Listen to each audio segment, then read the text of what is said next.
साथियों नमस्कार। हम इस वक्त देखिए सामने एक बिल्डिंग है और इसी के ये गांधी मैदान पटना है। आज यहाँ पर महाराष्ट्र पूना से ये मैडम आई हैं, हम इनका परिचय जानना चाहते हैं। आप यहाँ पर आई हुई हैं आज गांधी मैदान पटना में। पूरे देश से बौद्ध अनुयायी आ रहे हैं, बौद्ध भिक्षु आ रहे हैं, लाखों लाखों की संख्या में धीरे धीरे इकट्ठा भी हो रहे हैं। लगभग 40-50 हजार लोग आ भी चुके हैं। तो आप क्या मैसेज देना चाहते हो? सबसे पहले आपका हमारे चैनल में स्वागत है और आप अपना परिचय दीजिए मैडम। नमो बुद्धाय, जय भीम। नमो बुद्धाय, जय भीम। आज अनागारिक धम्मपाल जी की जयंती समारोह है। जयंती समारोह ऑल इंडिया बुद्धिस्ट फोरम ने आयोजित किया है। उन्होंने सभी धर्म के लोगों को या सभी देशवासियों को जो बुद्ध धर्म को मानते हैं उनको सबको आज आमंत्रित किया। 5 लाख लोगों को अनुरोध किया था कि यहाँ आइए। इतने लोग तो नहीं आए, लेकिन जो भी आए हैं वो बुद्ध धर्म के बारे में आस्था रखते हैं, इसलिए आए हैं।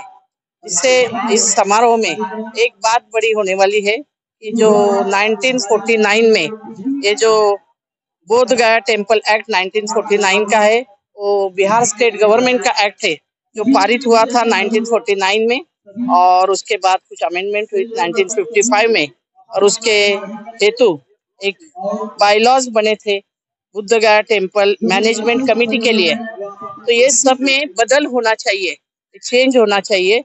उसके लिए सब इधर इकट्ठे हुए हैं, उसी हेतु इकट्ठे हुए हैं।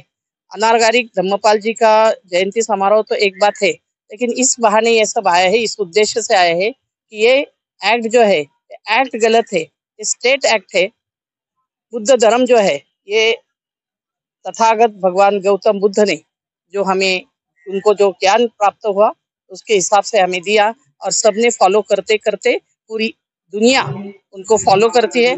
तो not only in India but all over world में ये बुद्ध धर्म फैला हुआ है। तो सभी जो भी बुद्धिस्ट है वो सब यहाँ बोध गया में आते हैं। बोध गया जहाँ है वो राज्य है बिहार, और बिहार की राजधानी है पटना। तो इसलिए पटना के ये गांधी मैदान में हम खड़े होते हुए आपसे बात कर रहे हैं कि ये गांधी मैदान जो है, सबने बताया होगा, अभी आपने सुना होगा पहले कि ये सम्राट अशोक का अशोक मैदान ये था, और अभी वो गांधी मैदान से जाना जाता है। हम लोकशाही में रहते हैं, बाबा साहब ने कॉन्स्टिट्यूशन दिए है वो हम फॉलो करते हैं। उसके हिसाब से जब इसको पढ़ा जाए तो ये जो एक्ट है एक्ट गलत एक्ट है, 1949 में बनाया। अभी का जो गवर्नमेंट है जिसको हम मोदी सरकार बोलते हैं, उसने काफी चेंजेस किए, काफी एक्ट बदले, लेकिन इस एक्ट की तरफ उनका ध्यान नहीं गया, क्योंकि ये उनके मतलब का एक्ट है। क्योंकि इसमें 4 हिंदू है और 4 बुद्धिस्ट लोग इस एक्ट के तहत एक कमेटी में रहेंगे। तो अगर बाकी सभी जो धर्म के हैं, जो हिंदू धर्म है उसमें जो भी यह है कि जहाँ हिंदू धर्म के लोग जाते हैं काशी विश्वेश्वर या और कई जगह, तो उधर जो मैनेजमेंट कमेटी सिर्फ हिंदुओं की होती है। अभी आप पूरे दुनिया के मुस्लिम लोग अगर देखा जाए वो हाथ जाते हैं, तो वहाँ की कमेटी सिर्फ मुस्लिम लोगों की है। जब जेरूसलम सब क्रिश्चियन जाते हैं तो उधर की कमेटी भी सिर्फ क्रिश्चियन लोगों की है। और सिख धर्म अगर लो तो उनकी भी मैनेजमेंट कमेटी रहती है, वो सिर्फ सिखों की रहती है। लेकिन यही एक अपवाद इसमें है कि जहाँ ये हिंदुओं का इसमें समावेश है। भगवान बुद्ध हटना चाहिए, ये इसमें चेंज होना चाहिए, ये हटना चाहिए। और पूरा ये जो बोधि विहार है वो सिर्फ और सिर्फ बौद्धों के हाथ में देना चाहिए, उसकी मैनेजमेंट कभी बौद्धों की हो। इसका कारण यह है कि आज भी यहाँ आप बोध गया टेम्पल अगर जाएंगे तो एक पुजारी आता है, आप जरा ध्यान से देखिए, वहाँ कुछ तो हिंदुओं की एक पूजा किस तरीके से करते हो, कभी आपको अनुरोध करूंगी कि आप वो रिकॉर्ड कीजिए। वो आता है, एक मैला हुआ कपड़ा रहता है, थोड़ा पानी डालता है, पोंछता है, और हल्दी कुंकू डालता है, फूल डालता है और चला जाता है। तो बुद्ध की जो प्रतिमा है उसकी तरफ देखता तक नहीं है। और वो जो पूजा भी क्या पूजा है, जहाँ आदर व्यक्त किस तरह से किया जाता है, तो ये जो है वो बुद्धों के भावनाओं को ठेस पहुंचाते हैं। क्योंकि यहाँ बुद्धों का भगवान बुद्ध ने कभी भी ये पितृपाठ, पितृ पंद्रवड़ा या कोई भी ऐसी बातें नहीं बताई जहाँ पिंडदान करना पड़े। तो कुछ भी नहीं, उन्होंने मानवता का धर्म दिया है। तो मानवता के धर्म के लिए, और वही बाबा साहब ने हमें दिया है।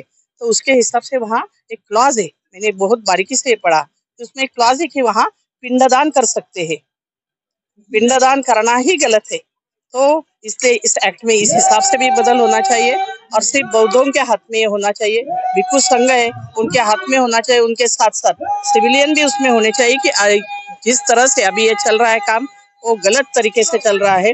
भिक्षु जो भी है वो भी किस धर्म के है, मैंने तो सुना है कि काफी भिक्षु जो है उसमें हिंदू है, सिर्फ चीवर परिधान किया हुआ है, तो उनकी भी परीक्षा होनी चाहिए, किसको यहाँ अपॉइंट कराना चाहिए उसका कायदा होना चाहिए, उस कायदे में इसका भी समावेश होना चाहिए कि भिक्षु कौन रहेगा, उनके कमेटी कौन रहेगी, उसके चुनाव कैसे होगा और वो वहाँ अपॉइंट कैसे होंगे। इस एक्ट में कुछ भी नहीं है, तो इसलिए इस एक्ट में बदल होना चाहिए और ये बदल करने के लिए वो डिमांड के लिए हम सब यहाँ आए हैं।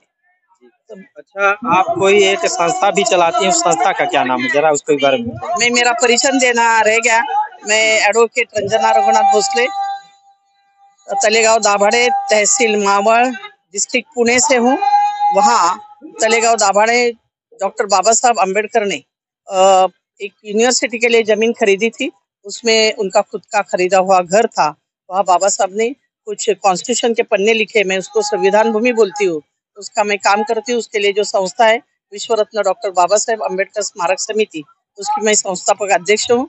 मेरे साथ काफी लोग जुड़े हुए हैं, 400-500 जो फैमिलीज है तलेगांव की, जो बाहर से आके बैठी बसी हुई है या वहाँ की ओरिजिनली है, उन सबके साथ वो उनके साथ से मैं वहाँ काम करती हूँ। वो जो बंगलो है बाबा साहब का, तो हमने गवर्नमेंट को एक्वायर करने को राजी किया, एक्वायर हुआ, उसके बाद हमने उसके लिए रिन्यूएशन के लिए 1 करोड़ रुपए लाए, वो गवर्नमेंट ने दिए।